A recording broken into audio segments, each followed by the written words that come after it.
ക്ഷേത്രസന്നിധി. നമസ്കാരം. Ration card media അവതരിപ്പിക്കുന്ന ക്ഷേത്രസന്നിധി എന്ന പ്രോഗ്രാമിലേക്ക് ഏവർക്കും സ്വാഗതം. കാർപ്പള്ളിക്കാവ് ശ്രീ മഹാദേവ ക്ഷേത്രമാണ് ഇന്നത്തെ ക്ഷേത്രസന്നിധിയിൽ ഉൾപ്പെടുത്തിയിട്ടുള്ളത്. എറണാകുളം ജില്ലയിൽ കാലടിക്കടുത്ത് മഞ്ഞപ്ര എന്ന ഗ്രാമപ്രദേശത്ത് സ്ഥിതി ചെയ്യുന്ന മഹാദേവ ക്ഷേത്രമാണ് കാർപ്പള്ളിക്കാവ് ശ്രീ മഹാദേവ ക്ഷേത്രം. നിരവധി പ്രത്യേകതകൾ കൊണ്ടും സവിശേഷതകൾ കൊണ്ടും ഈ ക്ഷേത്രം മറ്റു ക്ഷേത്രങ്ങളിൽ നിന്നും വ്യത്യസ്തമായി ഇവിടെ നിലകൊള്ളുന്നു. കാലടി ടൗണിൽ നിന്ന് 4 കിലോമീറ്റർ വടക്കിഴക്ക് ഭാഗത്തേക്ക് സഞ്ചരിച്ചാലും അങ്കമാലി ടൗണിൽ നിന്ന് 7 കിലോമീറ്റർ കിഴക്കോട്ട് സഞ്ചരിച്ചാലും മഞ്ഞപ്ര കാർപ്പള്ളിക്കാവ് ശ്രീ മഹാദേവ ക്ഷേത്രത്തിൽ എത്തിച്ചേരാം. ക്ഷേത്രസന്നിധി. നമ്മളിപ്പോൾ നിൽക്കുന്നത് കാർപ്പള്ളിക്കാവ് ശ്രീ മഹാദേവ ക്ഷേത്ര സന്നിധിയിലാണ്. ക്ഷേത്ര ദർശനത്തിന് ശേഷം ഈ ക്ഷേത്രത്തെക്കുറിച്ചുള്ള കൂടുതൽ വിശേഷങ്ങൾ നിങ്ങളുമായി പങ്കുവയ്ക്കാം.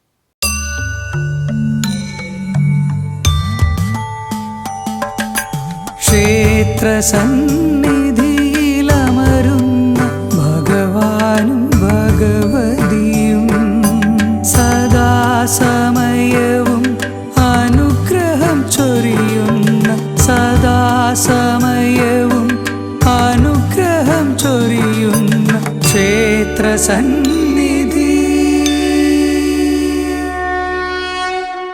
കാർപ്പള്ളിക്കാവ് ശ്രീ മഹാദേവ ക്ഷേത്രം. ഈ ക്ഷേത്രത്തിലെ പ്രധാന പ്രതിഷ്ഠ പടിഞ്ഞാറ് ദർശനമായി വാണരുളുന്ന ശ്രീ മഹാദേവനാണ്. മഹാദേവന് കൂടാതെ ഉപപ്രതിഷ്ഠകളായി പ്രധാന ശ്രീകോവിലിന്റെ വലതുവശത്ത് കന്നിമൂലയിൽ ഗണപതി, കാർത്തവീരാർജുനൻ, ശാസ്താവ്, മഹാവിഷ്ണുവിന്റെ അംശമായ സാളഗ്രാമം, ഭുവനേശ്വരി, ദക്ഷിണാമൂർത്തി തുടങ്ങിയവർ ഒരു ശ്രീകോവിലിൽ ഐക്യത്തോടെ കുടിയിരിക്കുന്നു. കൂടാതെ ക്ഷേത്രത്തിന്റെ തെക്ക് കിഴക്കേ മൂലയിൽ നാഗത്തറയിൽ നാഗരാജാവ്, സർപ്പങ്ങൾ എന്നിവരെ പ്രതിഷ്ഠിച്ചിരിക്കുന്നു.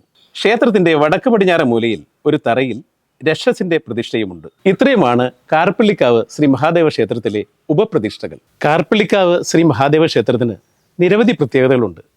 നൂറ്റാണ്ടുകൾ പഴക്കമുള്ള ഈ ക്ഷേത്രത്തിന്റെ കൃത്യമായ കാലപ്പഴക്കം നാളിതുവരെ നിർണ്ണയിക്കുവാൻ സാധിച്ചിട്ടില്ല. പുരാണങ്ങളിൽ പ്രശസ്തനായ 1000 കൈകളുള്ള രാവണനെ യുദ്ധത്തിൽ തോൽപ്പിച്ച അതിശക്തനായ ചക്രവർത്തി കാർത്തവീരാർജുനൻ പ്രതിഷ്ഠിച്ച വളരെ സവിശേഷതയുള്ള ശിവഭഗവാനാണ് ഈ കാർപ്പള്ളിക്കാവ് മഹാദേവ ക്ഷേത്രത്തിൽ കുടിയിരിക്കുന്നത്. അതുകൂടാതെ ഭാരതത്തിലെ പടിഞ്ഞാറ് ദർശനമായിട്ടുള്ള 108 മഹാദേവ ക്ഷേത്രങ്ങളിൽ ഏറെ പ്രാധാന്യം അർഹിക്കുന്ന ക്ഷേത്രം എന്നുള്ള പ്രത്യേകതയും ഈ ക്ഷേത്രത്തിനുണ്ട്. കിരാതമൂർത്തി ഭാവത്തിൽ പകുതി ശാന്തസ്വരൂപനും പകുതി ദുഃഖഭാവത്തിലും കുടിയിരിക്കുന്ന മഹാദേവൻ ക്ഷിപ്രപ്രസാദിയും അതോടൊപ്പം ക്ഷിപ്രകോപിയുമാണ്. അതുകൂടാതെ കിരാതിനി മൂർത്തി ഭാവത്തിൽ മഹാദേവനോടൊപ്പം പാർവതിയുടെ സാന്നിധ്യവും ഈ ക്ഷേത്രത്തിലുണ്ട്. അതുകൊണ്ട് തന്നെ ഈ ക്ഷേത്രത്തിലെത്തി ഭഗവാനെ ദർശനം ചെയ്യുന്നവർ ശിവപാർവതി സങ്കല്പത്തിൽ വേണം ഈ ക്ഷേത്രത്തിൽ ദർശനം ചെയ്യുവാൻ. കാർപ്പള്ളിക്കാവ് ശ്രീ മഹാദേവ ക്ഷേത്രത്തിന്റെ നിർമ്മിതിയിലുമുണ്ട് ഒരുപാട് പ്രത്യേകതകൾ. മഹാദേവൻ അഭിമുഖമായി വിശാലമായ ഒരു ആറാട്ടുകുളം ഇവിടെയുണ്ട്. ഈ ആറാട്ടുകുളവും ക്ഷേത്ര ചുറ്റമ്പലത്തിനകത്തുള്ള കിണറും എത്ര വേനലായാലും ഒരിക്കലും പറ്റാറില്ല. ഈ ക്ഷേത്രക്കുളത്തിലെ ജലനിരപ്പ് താഴുന്നതിനനുസരിച്ച് കിണറിലെ ജലനിരപ്പ് ഉയരും എന്നുള്ള അത്ഭുത പ്രതിഭാസവും ഈ ക്ഷേത്രത്തിൽ നടക്കുന്നുണ്ട്. അതുകൂടാതെ ക്ഷേത്ര ശ്രീകോവിലിന് മുൻപിലുള്ള സപ്തസ്വര മണികൾ അപൂർവങ്ങളിൽ അപൂർവമായി കണക്കാക്കപ്പെടുന്നു. ഈ സപ്തസ്വര മണികൾ തിരുനട തുറക്കുന്ന സമയത്ത് അടിക്കും. ആ സമയത്ത് സപ്തസ്വരനാദം മുഴങ്ങുന്നു. ഇങ്ങനെ സപ്തസ്വരനാദം മുഴക്കിക്കൊണ്ട് തിരുനട തുറക്കുന്ന കേരളത്തിലെ ഏക ക്ഷേത്രമാണ് കാർപ്പള്ളിക്കാവ് ശ്രീ മഹാദേവ ക്ഷേത്രം. അതുകൂടാതെ കാർത്തവീരാർജുനാൽ പ്രതിഷ്ഠിക്കപ്പെട്ട ശിവലിംഗവും ആ കാർത്തവീരാർജുനൻ തന്നെ ഉപദേവതാ സ്ഥാനത്ത് കുടിയിരിക്കുന്ന കേരളത്തിലെ ഏക ക്ഷേത്രം എന്ന പ്രത്യേകതയും ഈ കാർപ്പള്ളിക്കാവ് മഹാദേവ ക്ഷേത്രത്തിനുണ്ട്.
ശിവായ.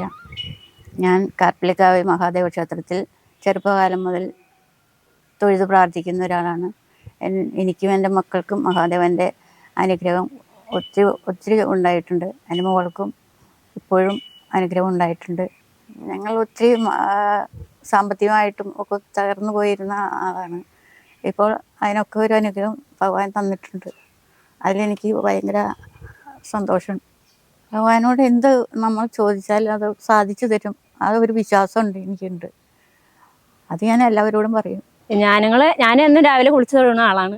എൻ്റെ മോന് ഇപ്പം ഞങ്ങൾക്ക് പ്രായമുള്ളൂ, 10-28 വയസ്സ്. അപ്പം അവന് ഒരു പണി സ്ഥിരമായിട്ടില്ല. അപ്പോൾ എന്ന് ഞാൻ പോകുമ്പോഴായിരിക്കും എല്ലാ മക്കളും ഇങ്ങനെ പണിക്ക് പോണ്ട് വണ്ടിയുമേ. എൻ്റെ മോന് ഒരു പണി കിട്ടണമെന്ന് വിചാരിക്കും. അങ്ങനെ ഇരിക്കുക എൻ്റെ മോനൊരു സ്ഥിരമായ ഒരു പണിയായി. എനിക്ക് സന്തോഷമുണ്ട്. അത്രേ ഉള്ളൂ എൻ്റെ അനുഭവം. എപ്പോഴും 100 വട്ടം ഞാൻ മഹാദേവൻ്റെ അനുഗ്രഹമായിട്ട് കാണുന്നു. കാർപ്പളിക്കാവ് അമ്പലത്തിൽ ഞാൻ വരാറുണ്ട്. എനിക്ക് ഇവിടെ വന്ന് തൊഴുമ്പോൾ ഭയങ്കര സന്തോഷവും സമാധാനമൊക്കെ കിട്ടാറുണ്ട്. എനിക്ക് ഈ വിഷമൊക്കെ വരുമ്പോൾ ഇവിടെ വരുമ്പോൾ എനിക്ക് നല്ലൊരു സമാധാനം, ഒരു പോസിറ്റീവ് എനർജി എനിക്ക് എപ്പോഴും ഇവിടെ വരുമ്പോൾ കിട്ടാറൊക്കെ ഉണ്ട്. കാർപ്പളിക്കാവിൽ വരാൻ തുടങ്ങിയിട്ട് 54 വർഷമായി. 54 വർഷം ഞാനായി ഇവിടെ വന്നിട്ട്. ഞാൻ വരുമ്പോൾ ഇവിടെ കഴകത്തിന് ഭയങ്കര ബുദ്ധിമുട്ടാണ്. വീടുകളിൽ നിന്ന് കൊണ്ടുവന്നാണ് എത്തിക്കുന്നത്. ഇപ്പം അതിൽ നിന്ന് ഉയർന്ന് വലിയ ഇതായി. ഇവിടെ ഊട്ടുപരി ഉണ്ടായിരുന്നു, അതൊക്കെ പൊളിച്ച് കളഞ്ഞ് കൊള്ളില്ലാത്ത ഊട്ടുപരിയായിരുന്നു. അതൊക്കെ പൊളിച്ച് കൊണ്ടുപോയി. അത് കഴിഞ്ഞ് ഇവിടെ അന്നദാന മണ്ഡപം പണിത് അവിടെ സ്ഥലങ്ങളൊക്കെ വാങ്ങിച്ചിട്ടുണ്ട്. ഇപ്പോൾ എല്ലാത്തിനും നല്ല ഉയർച്ചയായി. ഏഴാനിക്ക് പൂരം വന്നു തുടങ്ങി. എല്ലാം ഭഗവാനോട് ചോദിച്ചാൽ എന്ത് കാര്യം നേടിത്തരും. ഇപ്പോൾ കാലത്ത് വിചാരിക്കാൻ നമ്മൾ വിഷമിച്ച് ഇങ്ങനെ വിചാരിക്കുമ്പോൾ ഈശ്വര എന്ത് ചെയ്യുന്നു ചോദിക്കുമ്പോൾ വൈകുന്നേരം ആകുമ്പോഴത്തേക്കും നമുക്ക് എവിടെ നിന്നെങ്കിലും കൊണ്ടുതരും ഭഗവാൻ. ഭഗവാനോട് പറഞ്ഞാൽ എല്ലാം ഇതാക്കി തരും. 20 വയസ്സിലാണ് ഇവിടെ ഒരു നാടകം, അന്ന് ചെറുപ്പത്തിലെ നാടകം ഉണ്ടായി. അതുമായിട്ട് ബന്ധപ്പെട്ട് എന്നെ അപ്പോൾ ഇവിടെ ഞാൻ കൊച്ചല്ലേ, 20 വയസ്സല്ലേ ഉള്ളൂ. അപ്പം നാടകം കളിക്കണമെന്നൊക്കെ പറഞ്ഞ് ഞാനില്ലെങ്കിലും അത് സംഘടിപ്പിച്ചു കൊടുത്തു. അന്ന് മുതലാണ് ഈ അമ്പലമായിട്ട് എനിക്ക് ബന്ധം വന്നത്. എന്ത് കാര്യമായാലും എൻ്റെ മനസ്സിൽ വിചാരിച്ചിട്ടുണ്ടോ ഞാൻ ഭഗവാനോട് പ്രാർത്ഥിക്കും. അപ്പം നമുക്ക് ഗുണം ഉണ്ടായിട്ടുള്ളൂ, ദോഷം ഉണ്ടായിട്ടില്ല. ഇപ്പോൾ കാർപ്പളിക്കാവ് മഹാദേവൻ്റെ എല്ലാ ഗുണം എനിക്കുണ്ട്. കാർപ്പളിക്കാവ് മഹാദേവൻ്റെ അടുത്ത് ഞാൻ എന്നും രാവിലെ തൊഴാൻ വരും. പിന്നെ എനിക്ക് കുറേ അനുഭവങ്ങളൊക്കെ ഉണ്ട്. ഈ 3 മാസം മുമ്പ് ഒരു സ്ട്രോക്ക് വന്നു. പ്രഷർ കൂടി സ്ട്രോക്കൊക്കെ വന്നിട്ട് ഇപ്പം ഈ വശം ബ്ലഡ് ക്ലോട്ടായി വന്നു. കണ്ണിൻ്റെ കാഴ്ച പോയി. ബ്ലഡ് കണ്ണിൽ കൂടെ വന്ന് കണ്ണിൻ്റെ കാഴ്ച പോയി. ഈ ഭഗവാന്റെ അനുഗ്രഹം കൊണ്ട് ഇപ്പോൾ ഇവിടെ നിൽക്കാൻ സാധിച്ചു. ഇവിടെ വന്ന് തൊഴുതതിന് ശേഷമാണ് ഒരു ജീവിതത്തിൽ ഓരോ കാര്യങ്ങളൊക്കെ ഉണ്ടായി. മക്കൾക്കൊക്കെ ഓരോ ജീവിക്കാനുള്ള ഓരോ വണ്ടിയും കാര്യങ്ങളൊക്കെ മേടിച്ചു. അത് ഭഗവാന്റെ ഒക്കെ അനുഗ്രഹങ്ങൾ കൊണ്ടുവന്നു. ഓം നമ ശിവായ. കാർപ്പളിക്കാവ് മഹാദേവനെ കുറിച്ച് പറഞ്ഞാൽ വിളിച്ചാൽ വെളിപ്പുറത്ത് വരുന്ന ദൈവമാണ്. എല്ലാ ജാതി മതസ്ഥർക്കും ഒരേപോലെ കാരുണ്യം അനുഗ്രഹവും വർഷിക്കുന്ന ഒരു പരമാത്മാവ് ആയിട്ടുള്ള ഒരു സ്വരൂപമാണ്. ഞാൻ എല്ലാ വ്യക്തികൾക്കും വേണ്ടി പ്രാർത്ഥിക്കാറുണ്ട്. എനിക്ക് വേണ്ടി മാത്രമല്ല പ്രാർത്ഥിക്കുന്നത്. മഹാദേവനെ വിളിച്ച് പ്രാർത്ഥിച്ചാൽ ഒരു മുടിനാരിഴയിൽ ജീവനുണ്ടെങ്കിൽ ജീവനും ജീവിതവും തിരിച്ചു നൽകും എന്നുള്ള അനുഭവം എനിക്കുണ്ടായിട്ടുണ്ട്. ഞാൻ എൻ്റെ ക്രൈസ്തവരായിട്ടുള്ള സഹോദരന്മാർക്ക് വേണ്ടി പ്രാർത്ഥിച്ചിട്ടുണ്ട്. വഴിപാടുകൾ ഇവിടെ നടത്തിയിട്ടുണ്ട്. നാളും പേരും ഒക്കെ അന്വേഷിച്ചിട്ട് 12 ദിവസം അടുപ്പിച്ച് വഴിപാടുകൾ നടത്തി കഴിയുമ്പോൾ അവരുടെ രോഗം കുറഞ്ഞ് വന്ന് അവർ ജീവിതത്തിലേക്ക് തിരിച്ചു വന്ന അനുഭവം 2 പ്രാവശ്യം എനിക്ക് ഉണ്ടായിട്ടുണ്ട്. അപ്പം അങ്ങനെ എല്ലാവർക്കും കാരുണ്യം ചൊരിയുന്ന ഒരു ജഗത് സ്വരൂപമാണ് ആദിപരാശക്തിയായിട്ടുള്ള കാർപ്പളിക്കാവ് മഹാദേവൻ. എല്ലാവർക്കും, കാരണം നമ്മളുടെ കണ്ണീരൊപ്പുന്നതിന് എത്ര ക്ഷിപ്രപ്രസാദിയായിട്ടുള്ള മഹാദേവന് എളുപ്പം കഴിയും. അതുകൊണ്ട് തന്നെയാണ് ഈ ഉത്സവത്തിൽ ഇവിടെ ഒരു സംഭവം തന്നെയാണ്. കാരണം അന്നദാനം എന്ന് പറയുന്ന മഹാദാനം, അതായത് അന്നദാന പ്രഭുവാണ് മഹാദേവൻ. ഇവിടെ ഇത്രയും ദിവസവും ഒരു വിഷമവും കൂടാതെ ഫുഡ്, ആഹാരം, വൈകുന്നേരത്തെ ആഹാരം എല്ലാവർക്കും ജാതിമത വ്യത്യാസമില്ലാതെ നൽകുകയും ഞങ്ങളതിന് വനിതാ സമാജത്തിലെ സഹോദരികൾ കഠിനാധ്വാനം ചെയ്യും. സഹോദരന്മാരെല്ലാം അതിന് സപ്പോർട്ട് നൽകുകയും എല്ലാം ചെയ്ത് നല്ല രീതിയിൽ തന്നെ ഇവിടെ അന്നദാനം വർഷങ്ങളായിട്ട് നടത്തി വരികയാണ്. മഹാദേവൻ്റെ അനുഗ്രഹം എല്ലാവർക്കും ഉണ്ടാകട്ടെ. എൻ്റെ വൈഫിൻ്റെ ചേച്ചിയുടെ കുട്ടി, അവർ മദ്രാസിലാണ് താമസിക്കുന്നത്. അവർക്ക് കുട്ടികളുണ്ടായിരുന്നില്ല, കൊച്ചിന്. ഞാനിവിടെ ഏകദേശം 1 വർഷത്തോളം തന്നെ ധാര അവരുടെ പേരിൽ നടത്തി. ഒരു കുട്ടിയെ ജനിച്ചു. ആ കുട്ടിക്ക് ഏകദേശം ഒരു 4-5 വയസ്സ് കൂടുതലായിട്ടുണ്ടാവണം. അപ്പം കുറച്ച് നാളായി കണ്ടിട്ടില്ല. അപ്പം അങ്ങനെ എൻ്റെ ഒരു അനുഭവമാണ് ഞാനിപ്പോൾ ഇവിടെ ഈ സന്ദർഭത്തിൽ പറയാൻ ആഗ്രഹിച്ചതും പറയുന്നത്. ഭഗവാനെ നേരിട്ട് കണ്ട ആദ്യകാലത്ത് ലക്ഷ്മി കുട്ടിയമ്മ എന്ന് പറഞ്ഞ ഒരു സ്ത്രീയാണ് ഇവിടെ അടിച്ചു വരേണ്ടിരുന്നത്. ഉത്സവ സമയത്ത് അവർ അടിച്ചു വരാൻ വന്നു കഴിഞ്ഞപ്പോൾ രാത്രി കോഴി കുവിയെന്ന് പറഞ്ഞ് അടിച്ചു വരാൻ വന്നപ്പോൾ ഒരു 12 മണി ആയിട്ടുണ്ട്. അവർക്ക് അന്ന് സമയം അറിയില്ല. ഇതിൽ വരുന്ന സമയത്ത് ഒരു ബ്രാഹ്മണക്കുട്ടി ഇറങ്ങി വന്ന് പറഞ്ഞു എങ്ങടാന്ന് ചോദിച്ചു. അപ്പോൾ മിറ്റടിക്കാനാണെന്ന് പറഞ്ഞു. അപ്പോൾ മിറ്റടിക്കാറായിട്ടില്ല, സമയമായിട്ടില്ല എന്ന് പറഞ്ഞു. എനിക്ക് മിറ്റടിക്കാൻ കോഴി കൂവിന്ന് പറഞ്ഞു. കോഴി കൂവെന്ന് വിചാരിച്ചിട്ട് മിറ്റടിക്കാറായിട്ടില്ല, സമയമായിട്ടില്ല, നിങ്ങൾ പൊക്കോളൂ, ഞങ്ങൾ കുളിക്കാൻ പോകണമെന്നും പറഞ്ഞുകൊണ്ട് അങ്ങനെ ഒരു അനുഭവം അവർ പറഞ്ഞ് നമുക്കുണ്ട്. പിന്നെ അനുഭവം നേരിട്ട അനുഭവങ്ങൾ എന്ന് പറയുകയാണെങ്കിൽ പണ്ട് കാലത്ത് ഇവിടെ സ്റ്റേജായിരുന്നു, ഉത്സവ സമയത്ത് സ്റ്റേജ്. അപ്പോൾ ബാലയൊക്കെ നടക്കുന്ന സമയത്ത് 2ാമത്തെ വർഷം ബാല നടക്കുമ്പോൾ ആ ബലിക്കല്ലുമ്മ ഇരുന്ന ഒരു സ്ത്രീ ബാല കണ്ടുകൊണ്ടുപോയി. ബാല കണ്ടുകൊണ്ടുപോയി വീടിൻ്റെ അടുത്ത് വെച്ച് ഈ പാമ്പ് പിടിച്ച് കൊത്തി. അങ്ങനൊരു അനുഭവമുണ്ട്. പിന്നെ 2ാമത്തെ വേറെ അനുഭവം എന്ന് പറഞ്ഞു കഴിഞ്ഞാൽ ഇവിടെ അടുത്ത് ഇവിടെ ഒരു 3/4 കിലോമീറ്റർ അകലെ ഒരു അമ്പലമുണ്ട്, അയ്യപ്പൻ്റെ അമ്പലം. ഈ അയ്യപ്പൻ്റെ അമ്പലത്തിൽ അവിടുന്ന് ഇവിടെ നിന്നാണ് താരവഴിഞ്ഞുള്ളിപ്പോൾ 41 പോണത്. പോയി അതേ രീതി തന്നെ കടക്കാൻ പറ്റാത്ത സ്ത്രീയെ അവിടുന്ന് തന്നെ ഹിന്ദു സ്ത്രീ തന്നെ ഇവിടുന്ന് കയറ്റി താരവിടുന്ന് കൊണ്ടുപോകുന്ന സമയത്ത് ആ വീട്ടിൽ പേരയുടെ മുകളിൽ വന്ന് ഒരു പാമ്പ് കൊത്തി. അതും ഒരു അനുഭവമുണ്ട്. അത് പക്ഷേ അവർ വഴിപാടൊക്കെ നടത്തിയതിന് ശേഷമാണ് ഉണങ്ങിയത്. 2 പേരും പ്രശ്നം വെച്ച് അങ്ങനെ വഴിപാട് നടത്തി. അങ്ങനെ 2 അനുഭവങ്ങൾ. പിന്നെ ഒരു അവർ എന്ന് പറഞ്ഞാൽ അവിടെ അമ്പലക്കുളത്തിൽ മീൻ പിടിക്കാൻ വന്നു ഒരു പാർട്ടി. മീൻ പിടിക്കാൻ സന്ധ്യയ്ക്ക് വന്നു കഴിഞ്ഞപ്പോൾ അവിടെ ഒരാൾ മരിച്ചു കിടക്കണ തോന്നി. അടുത്ത ജംഗ്ഷനിൽ ആൾക്കാരൊക്കെ വന്ന് നോക്കി കഴിഞ്ഞ് കഴിഞ്ഞപ്പോൾ സംഗതി ഒന്നുമില്ല. പിന്നെന്ന് പറഞ്ഞാൽ ഈ അമ്പലത്തെ പറ്റി പറയുകയാണെങ്കിൽ ഈ അമ്പലം എൻ്റെ ഓർമ്മ വയ്ക്കുമ്പോൾ പനമന അമ്പലമായിരുന്നു. അതിന് മുമ്പ് എനിക്കറിയില്ല, 50 വർഷങ്ങൾക്ക് മുമ്പ് പനമന അമ്പലമായിരുന്നു. അമ്പലത്തിൽ അന്ന് അവർക്ക് ആനയൊക്കെയുള്ള ഒരു സാഹചര്യമായിരുന്നു. അവർ മുടിഞ്ഞ് പോയി തുടങ്ങി കഴിഞ്ഞപ്പോൾ ഊരായ്മ ദിവസം പറഞ്ഞ് ക്ഷേത്രം കൊടുത്തു. ഊരായ്മ ദിവസത്തിന് കൊടുത്തു കഴിഞ്ഞതിന് ശേഷം അവർ ഇവിടെ വന്ന് ഭരണം നടത്തി പയ്യെ മുടിഞ്ഞുകൊണ്ടിരിക്കായിരുന്നു. അപ്പുറത്ത് ഒരു ഊട്ടുവര ഉണ്ടായിരുന്നു. ആദ്യമായിട്ട് അവർ ഊട്ടുവര ലാലം ചെയ്ത് വേറെ ടീമിന് കൊടുത്തു. അപ്പോൾ ഊട്ടുവര അവിടെ നശിച്ചു. പിന്നെ ഇഷ്ടംപോലെ തേങ്ങ കാര്യങ്ങളൊക്കെ ഉണ്ടായിരുന്നു. പക്ഷെ അത് എന്ത് കുഴപ്പമെന്ന് പറഞ്ഞാൽ അവരില്ലാണ്ട് ഇവിടെ ഈ പരിസരം എല്ലാം അവർ മുടിഞ്ഞു തുടങ്ങി. അങ്ങനെ വന്നു കഴിഞ്ഞപ്പോഴാണ് ഇവിടുത്തെ കമ്മിറ്റിക്കാർ കുറച്ച് കാരണന്മാർ കൂടി കമ്മിറ്റി കൂടി പ്രശ്നം വയ്ക്കാൻ വന്നു. പ്രശ്നം വെച്ച് കഴിഞ്ഞ് കഴിഞ്ഞപ്പോൾ കൽസം നടത്താനായിട്ട് ആ കൽസം നടത്തിയതിന് ശേഷമാണ് ഈ പരിസരം ഈ അമ്പലവും ഇതേ രീതിയിൽ ഉയർന്നു വന്നേക്കുന്നത്. 40 വർഷമായിട്ടുള്ള പരിചയത്തിൽ ആദ്യം ഞാനിവിടെ ഈ അമ്പലത്തിൽ വരുമ്പോൾ ഇവിടെ ഒരു ഓടിട്ട ഒരു ശ്രീകോവിലും അന്ന് ചുറ്റമ്പലം ഉണ്ടായിരുന്നു. പക്ഷേ ഈ മതിലുകളൊന്നും ഉണ്ടായിരുന്നില്ല. അതിനുശേഷമാണ് ഈ മതിലുകളെല്ലാം വന്നതും ഇവിടെ ഒരു നല്ല ഭരണസമിതി ഉണ്ടായതും ഈ അമ്പലത്തിന് അഭിവൃദ്ധി ഉണ്ടായതും. ഞങ്ങൾ വരുമ്പോൾ അമ്പലത്തിൽ ശമ്പുട്ടസ്വാമി എന്ന് പറഞ്ഞൊരു പഴയൊരു നമ്മുടെ പാരമ്പര്യമായിട്ടുള്ള ഒരു പൂജാരിയായിരുന്നു ഇവിടുത്തെ പൂജ നടത്തിക്കൊണ്ടിരുന്നത്. ഇതുപോലെ കഴകവും ദേവസ്വവും മാനേജരും അല്ലെങ്കിൽ ഇതൊന്നും ഉണ്ടായിരുന്നില്ല. തിരുമേനിയോട് പറയും, നമ്മൾ വഴിപാട് കഴിക്കും, അങ്ങനെയായിരുന്നു. പക്ഷെ നമ്മുടെ അനുഭവത്തിൽ നമ്മുടെ എന്ത് നമ്മൾ മനസ്സിൽ വിചാരിച്ചാലും നമ്മുടെ ആത്മാർത്ഥമായിട്ട് കരഞ്ഞ് പ്രാർത്ഥിച്ചു കഴിഞ്ഞാൽ അത് ഇന്ന് വരെ നമുക്ക് നടപ്പായിട്ടുള്ള ഒരു അനുഭവമാണ് ഉണ്ടായത്. ഞാനിവിടെ വരുമ്പോൾ എൻ്റെ വീടുമാണെങ്കിലും അത്ര ഒരു ഉയർച്ചയിലുള്ള ഒരു കുടുംബമായിരുന്നില്ല. അതിനുശേഷമാണ് നമുക്ക് ഈ ഉയർച്ചയെല്ലാം ഉണ്ടായതും മക്കൾ പഠിച്ചതാണെങ്കിലും എല്ലാം നമുക്കതിന് ശേഷമാണ് ഉള്ളത്. എന്നും രാവിലെയും വൈകുന്നേരവും ശരിക്കും പറഞ്ഞാൽ നമ്മുടെ ഒരു ദിനേരിയ പോലെയാണ്. നമുക്ക് ഈ അമ്പലത്തിൽ വന്ന് തൊഴുതില്ലെങ്കിൽ ഒരു സമാധാനക്കുറവാണ്. നമ്മളിവിടെ ഇല്ലെങ്കിൽ മാത്രമേ നമ്മൾ വരാതിരിക്കുള്ളൂ. അല്ലെങ്കിൽ എല്ലാ ദിവസവും രാവിലെയും വൈകുന്നേരവും ഭഗവാനെ വന്ന് തൊഴുത് പ്രാർത്ഥിച്ചിട്ടാണ് പോവാറ്. ഈ അമ്പലത്തിൻ്റെ ആദ്യകാല ഭരണസമിതി വനിതാ സമാജം രൂപീകരിച്ച സമയത്ത് ഞാനായിരുന്നു ഇവിടുത്തെ പ്രസിഡൻറ്റ്. വളരെ നല്ല രീതിയിൽ തന്നെ അന്ന് തൊട്ട് ഇന്ന് വരെ വനിതാ സമാജം നല്ല രീതിയിൽ പ്രവർത്തിക്കുന്നുണ്ട്. അതുപോലെ ഇവിടെ എല്ലാ പ്രവർത്തനങ്ങളും വളരെ നല്ല രീതിയിൽ പോകുന്നുണ്ട്. ഈ നാട്ടിന് തന്നെ ഒരു അഭിവൃദ്ധി ഉണ്ടായത് ഈ മഹാദേവൻ തന്നെയാണെന്ന് വിശ്വസിക്കുന്ന ഒരു വ്യക്തിയാണ് ഞാൻ. കാർപ്പിള്ളിക്കാവ് സാധാരണ കാവുകളിൽ പ്രധാന പ്രതിഷ്ഠ ദേവിയാണ്. എന്നാൽ ഈ കാവിൽ പ്രധാന പ്രതിഷ്ഠ ശ്രീ മഹാദേവനാണ്. ഈ കാവ് എങ്ങനെ മഹാദേവ ക്ഷേത്രമായി മാറി? ഈ ക്ഷേത്രത്തിൽ കുടിയിരിക്കുന്ന മഹാദേവൻ പകുതി ശാന്തസ്വരൂപനും പകുതി ദുഃഖഭാവത്തിലും ഇവിടെ കുടിയിരിക്കാൻ കാരണമെന്താണ്? കാർപ്പള്ളിക്കാവ് ശ്രീ മഹാദേവ ക്ഷേത്രത്തിന്റെ ഐതിഹ്യ കഥകളിലേക്ക്. ക്ഷേത്ര സന്നിധി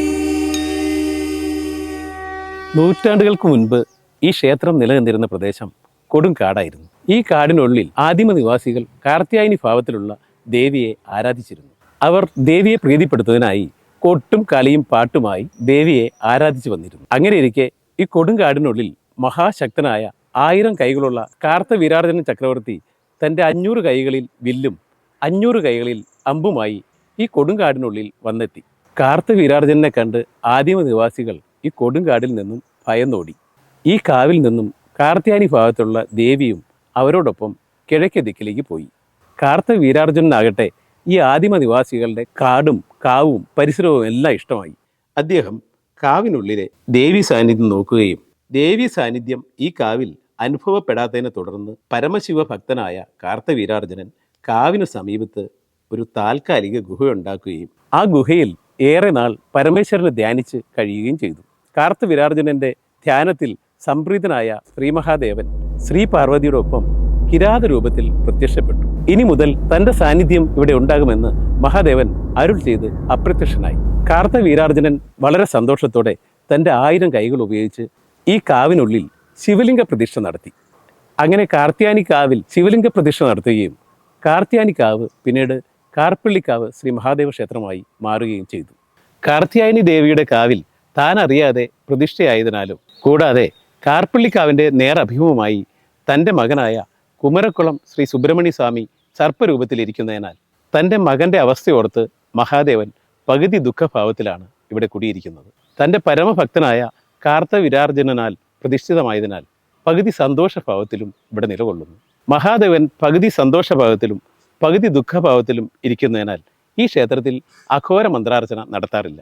അതുമാത്രമല്ല, മഹാദേവന്റെ ദുഃഖഭാവം സഹിക്കുവാൻ കഴിയാത്തതിനാൽ മഹാദേവന്റെ പരമഭക്തനും ശിവവാഹനവുമായ നന്ദികേശൻ ഈ ക്ഷേത്രത്തിലില്ല എന്നുള്ള പ്രത്യേകതയും ഈ ക്ഷേത്രത്തിലുണ്ട്. കൂടാതെ മഹാദേവനോടൊപ്പം പാർവതി സാന്നിധ്യവും ഈ ക്ഷേത്രത്തിൽ ഉള്ളതിനാൽ മറ്റു മഹാദേവ ക്ഷേത്രങ്ങളിൽ നിന്നും വിഭിന്നമായി ഈ ക്ഷേത്രത്തിൽ നേദ്യമായി പിഴിഞ്ഞു പായസം, കടും പായസം, വർഷത്തിലൊരിക്കൽ ചതുശതം എന്നീ വഴിപാടുകൾ നടത്താറുണ്ട്. കൂടാതെ ഈ ക്ഷേത്രത്തിൽ ഭഗവതി സേവയുമുണ്ട്.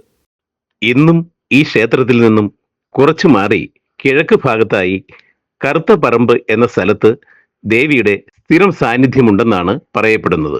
മഹാദേവൻ ദേവിമാർക്ക് ഈ ക്ഷേത്രത്തിൽ ഏറെ പ്രാധാന്യം നൽകുന്നതിനാൽ ഈ ക്ഷേത്രത്തിലെത്തുന്ന യുവതികൾ 3 ഉമാമഹേശ്വര പൂജകൾ വഴിപാടായി സമർപ്പിച്ചാൽ അവരുടെ വിവാഹം എത്രയും പെട്ടെന്ന് സാധ്യമാകും എന്നാണ് വിശ്വാസവും അനുഭവവും.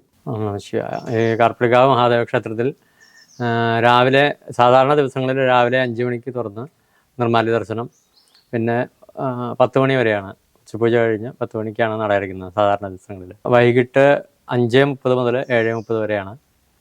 സാധാരണ 6:30 ആകുമ്പോൾ ദീപാരാധനയാവും.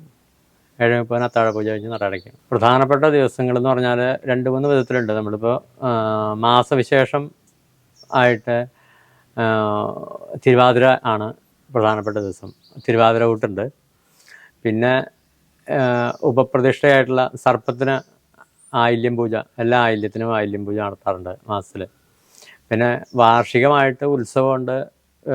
പിന്നെ പ്രതിഷ്ഠാദിനം ഉണ്ട്. മേടമാസത്തിലെ ഉത്തരനാളിലാണ് പ്രതിഷ്ഠാദിനം വരുന്നത്. പിന്നെ ശിവരാത്രി പ്രധാനപ്പെട്ട ഒരു വിശേഷമാണ്.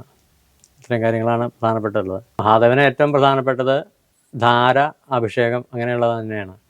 അപ്പോൾ അതിന് ധാര എന്ന് പറയുമ്പോൾ സാധാരണ ധാരയുണ്ട്, പിന്നെ 101 കുടം ധാര, ഇതാണ് പതിവായിട്ട് സാധാരണ കൂടുതൽ വരാറുള്ളത്. പിന്നെ ശ്രീരുദ്രം ധാര ഇടയ്ക്ക് വരാറുണ്ട്. അത് നേരത്തെ ബുക്ക് ചെയ്തിട്ടാണ് ചെയ്യാൻ പറ്റുള്ളൂ. മറ്റുള്ള ധാരകളൊക്കെ അഭിഷേകങ്ങളും ധാരയും സാധാരണ ദിവസങ്ങളിൽ ചെയ്യാവുന്നതാണ്. പിന്നെ കരിക്കഭിഷേകം, പാലഭിഷേകം അങ്ങനെയുള്ള അഭിഷേകങ്ങൾ ധാരയാണ് ഏറ്റവും പ്രധാനപ്പെട്ടത്. രോഗശമനത്തിന് വേണ്ടിയിട്ടും ആയുസ്സിന് വേണ്ടിയിട്ടും ആയുരാരോഗ്യത്തിന് വേണ്ടിയിട്ടും ഇതിന് വേണ്ടിയിട്ടാണ് ധാര കൂടുതലും ചെയ്യുന്നത്. ശ്രീകോവിലിനടുത്ത് കന്നിമൂലയിൽ ഗണപതി പ്രധാനമായിട്ട് 6 ഉപദേവന്മാരുടെ പ്രതിഷ്ഠയുണ്ട്. അതിൽ ഗണപതി, കാർത്തവീരാർജുനൻ, പിന്നെ ഭുവനേശ്വരി, പിന്നെ സാളഗ്രാമം, ശാസ്താവ്, ദക്ഷിണാമൂർത്തി, ഇതാണ് പ്രധാനമായിട്ടുള്ളത്. അവിടെ പ്രധാന വഴിപാട് ഗണപതിക്ക് ഒറ്റയപ്പമാണ്. പിന്നെ പുറത്തുള്ള രക്ഷസ് ഉണ്ട്, അത് എല്ലാ ദിവസവും രക്ഷസിന് വെച്ച് നേദ്യമുണ്ട്. പിന്നെ രക്ഷസിന് പാൽപ്പായസം പ്രധാനപ്പെട്ട ഒരു വഴിപാടാണ്. സർപ്പങ്ങൾക്ക് ആയില്യത്തിന് എല്ലാ മാസവും ആയില്യത്തിന് മാത്രമേ ഉള്ളൂ, ആയില്യത്തിന് 100 പാലും കൊടുക്കലുണ്ട്. സർപ്പബലി വർഷത്തിലൊരിക്കൽ സർപ്പബലി നടത്താറുണ്ട്. പിന്നെ വിവാഹം നടക്കുന്നതിന് വേണ്ടിയിട്ട് ഉമാമഹേശ്വര പൂജ വഴിപാടായിട്ട് ചെയ്യാറുണ്ട്, പ്രധാനപ്പെട്ടതാണ്. മഞ്ഞപ്ര കാർപ്പള്ളിക്കാവ് ശ്രീ മഹാദേവ ക്ഷേത്രത്തിലെ ഉത്സവം മകരമാസത്തിലെ തിരുവാതിര ആറാട്ടോടെ സമാപിക്കുന്ന 8 ദിവസത്തെ ഉത്സവമാണ്. ജാതിമത വർണ്ണഭേദമെന്നെ ഈ ഉത്സവം കൊണ്ടാടുന്നു. ഓം നമ ശിവായ. മഞ്ഞപ്ര കാർപ്പള്ളിക്കാവ് ശ്രീ മഹാദേവ ക്ഷേത്രത്തിൽ തിരുവുത്സവം 8 ദിവസം നീണ്ടു നിൽക്കുന്ന ഉത്സവമായിട്ടാണ് കൊണ്ടാടാറ്. അത് 8ാം ദിവസം മകരമാസത്തിലെ തിരുവാതിര ആറാട്ടോടുകൂടി വരുന്നതായിട്ടാണ് അതിൻ്റെ കണക്ക് വരുന്നത്. അപ്പം നാളിൽ ചിലപ്പോൾ കൊടിയേറ്റത്തിൻ്റെ നാൾ വ്യത്യാസം വരും, പക്ഷേ ആറാട്ട് തിരുവാതിര ആയിരിക്കും എപ്പോഴുള്ളത്. ആറാട്ടിൻ്റെ ഇതിൽ വ്യത്യാസം, ആറാട്ടാണ് പ്രധാനമായിട്ട് കണക്കാക്കാറ്. ഇപ്പോൾ 7ാം ദിവസമാണ് നമ്മുടെ തിരുവുത്സവത്തിലെ വലിയ വിളക്ക് മഹോത്സവമായിട്ട് ആഘോഷിക്കുന്നത്. അന്ന് രാവിലെ ശിവേലി, വൈകുന്നേരം നമ്മൾ ഇവിടെ മഞ്ഞപ്ര തന്നെ ചന്ദ്രപുര ജംഗ്ഷനിൽ നിന്നാണ് വർഷങ്ങളായിട്ട് 7 ആനകളെ എഴുന്നള്ളിച്ച് കൊണ്ടുവരാറ്. നമുക്ക് ഇപ്രാവശ്യം അവിടെ കുരിശും തൊട്ടിയിൽ ഒരു കപ്പേളയുണ്ട്. ആ കപ്പേളയിൽ വിളക്ക് വച്ചിട്ട് അവിടെ നിന്നാണ് നമ്മൾ തുടങ്ങാറ്. ഇവിടുത്തെ ഉത്സവങ്ങൾ പൊതുവേ ഉള്ളത് ജാതി മത ഭേദമന്യേ എല്ലാവരും ഒന്നിച്ച് ആഘോഷിക്കുന്ന ഒരു പതിവാണുള്ളത്. ഇപ്രാവശ്യം നമുക്ക് അങ്ങനെ വനം വകുപ്പിൻ്റെ ഒരു അനുമതിയുടെ പ്രശ്നമുള്ളതുകൊണ്ട് നമുക്ക് ഇപ്രാവശ്യം തുടങ്ങില്ല. എന്ന് വെച്ചാൽ 1.5 മീറ്റർ അകലെങ്കിലും മിനിമം ആനകൾ തമ്മിലുള്ള ഇതൊക്കെ വരുന്നതുകൊണ്ട് ഇപ്രാവശ്യം അനുമതി കിട്ടാതിരുന്നുകൊണ്ട് നമ്മൾ ക്ഷേത്രത്തിൽ നിന്ന് തന്നെയാണ് ക്ഷേത്ര പരിസരത്ത് തന്നെയായിരുന്നു ഇതുണ്ടായിരുന്നത്.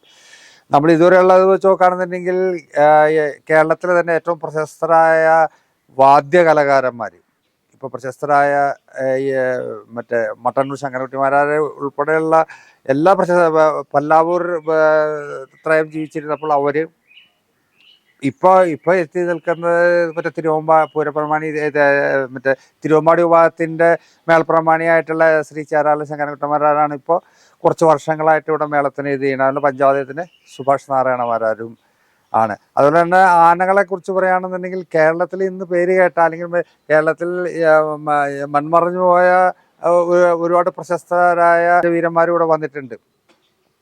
അപ്പോൾ ഇവിടെ പൊതുവെ പറയുകയാണെന്നുണ്ടെങ്കിൽ ഈ ഇവിടുത്തെ ഉത്സവം എന്ന് പറയുകയാണെങ്കിൽ ഇത് ഇപ്പോൾ മഞ്ഞപ്ര കഴിഞ്ഞാൽ കൂടുതലും മലയോര മേഖലയാണ്. അയ്യമ്പുഴ, ചുള്ളി, അങ്ങനെ പിന്നെ മലയാറ്റൂർ, അങ്ങനെയുള്ള ഒരുപാട് മലയോര മേഖലകളിൽ നിന്നുള്ള ജനങ്ങൾക്കാണ്. നമ്മൾ അവിടെ എല്ലാം പോയി ആളുകൾ ഇപ്പം നമ്മളവിടെ അവർക്കൊരു മറ്റേ ഉത്സവത്തിൻ്റെ അറിയിപ്പായിട്ട് നോട്ടീസ് കൊടുക്കാൻ നമുക്ക് എത്തിച്ചേരാൻ പറ്റിയില്ലെങ്കിൽ തന്നെ ആളുകളിവിടെ എത്തിച്ചേരും. എന്നാലും നമ്മൾ പരമാവധി അവിടെ എത്തിച്ചേരാറുണ്ട്. പിന്നെ ഉത്സവത്തിൻ്റെ മറ്റൊരു പ്രത്യേകത എന്ന് പറയുകയാണെന്നുണ്ടെങ്കിൽ ക്ഷേത്രത്തിന് വളരെ സുശക്തമായിട്ടുള്ള ഒരു മഹാദേവ വനിതാ സമാജമുണ്ട്. അവരെല്ലാ ദിവസവും രാത്രി 8 മണി മുതൽ 10 മണി വരെ ഇവിടെ വരുന്ന എല്ലാ ഭക്തജനങ്ങൾക്കും രാത്രി പ്രസാദൂട്ട് നടത്താറുണ്ട്. അപ്പോൾ അത് എല്ലാ ദിവസവും വളരെയധികം ആയിരക്കണക്കിന് ഭക്തജനങ്ങളാണ് ഒരു ദിവസം വന്ന് ആ അന്നദാനത്തിൽ പങ്കെടുക്കാറ്. ശംഭോ മഹാദേവ. കാർപ്പള്ളിക്കാവ് മഹാദേവ ക്ഷേത്രത്തിൻ്റെ തെക്കേ അതിർത്തി കടയിരിപ്പും, വടക്ക് ഏഴാറ്റുമുഖവും, കിഴക്ക് ഭൂതത്താങ്കെട്ടും, പടിഞ്ഞാറ് കുമര എന്ന് പറഞ്ഞ സ്ഥലവും. ഇത്രയും സ്ഥലത്തിൻ്റെ അധിപനായി ഒരു വെൺകൊറ്റ കൊടക്കീഴിൽ ആണരുന്ന ഒരു മഹാദേവനായിരുന്നു ഇവിടെ ഇരുന്നിരുന്നത്. ഇപ്പോൾ ഇരിക്കുന്നത് അത് തന്നെ. ഇത്രയും സ്ഥലത്തെ ആൾക്കാർ ക്ഷേത്ര കാര്യങ്ങൾക്ക് വേണ്ടി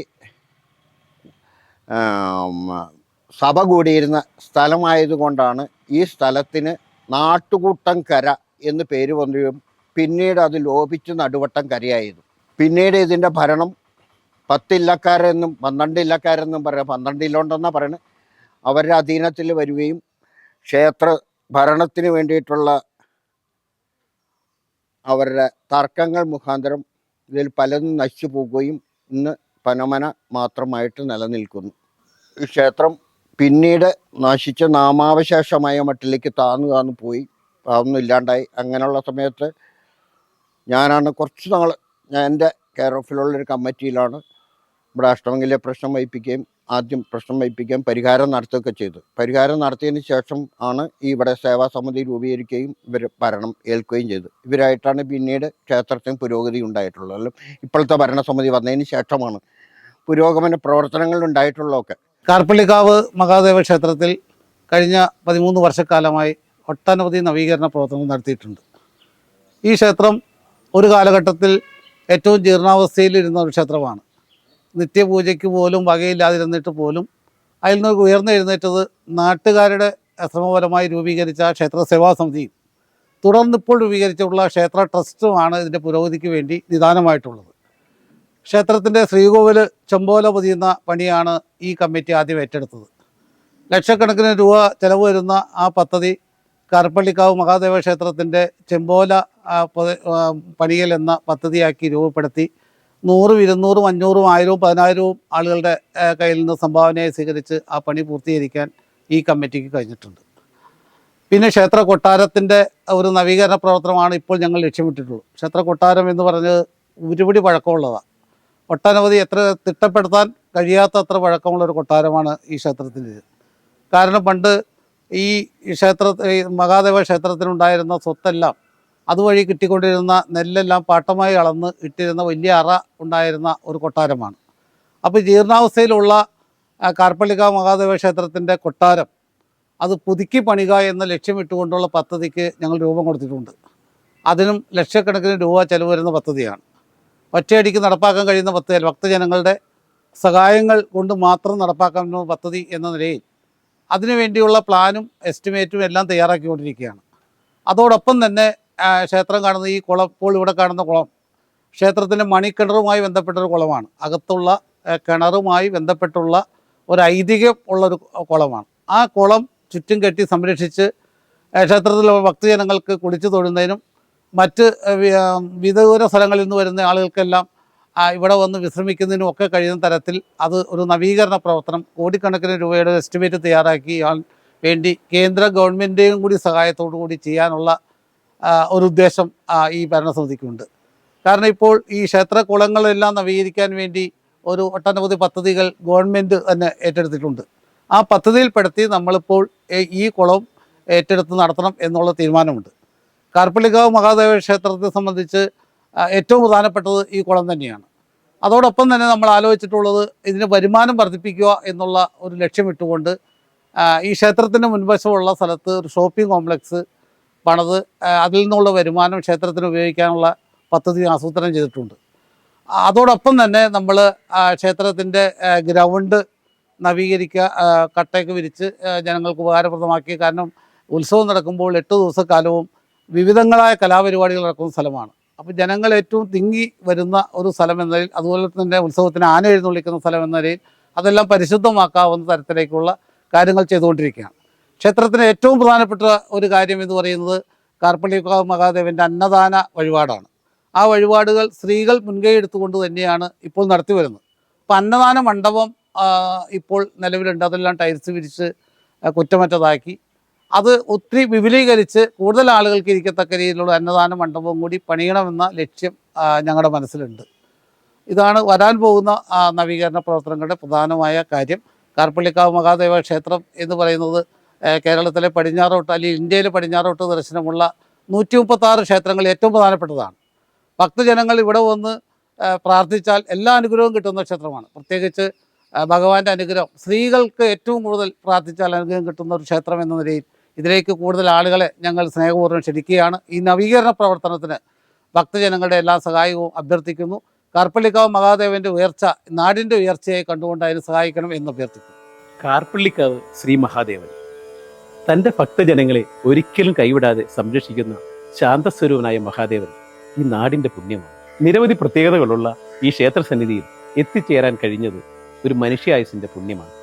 കാർപ്പള്ളിക്കാവ് ശ്രീ മഹാദേവന്റെയും ശ്രീ പാർവതി ദേവിയുടെയും മറ്റു ഉപദേവതകളുടെയും അനുഗ്രഹവും വാങ്ങി ഈ ക്ഷേത്രസന്നിധിയിൽ നിൽക്കുമ്പോൾ ഈ കാവിലെ ദേവിയുടെ അനുഗ്രഹവും സ്നേഹസ്പർശവും ഒരു കുളിർക്കാറ്റ് പോലെ നമ്മളിൽ നിറയുന്നു. ആ ദേവിയെ മനസ്സിൽ നിറച്ച് ആ ദേവിയുടെ അനുഗ്രഹവും വാങ്ങി ക്ഷേത്രസന്നിധി ഈ പുണ്യഭൂമിയിൽ നിന്ന് ജൈത്രയാത്ര തുടരുന്നു. ക്ഷേത്രസന്നിധിയുടെ അടുത്ത വിശേഷങ്ങളുമായി വീണ്ടും കാണാം. നന്ദി, നമസ്കാരം.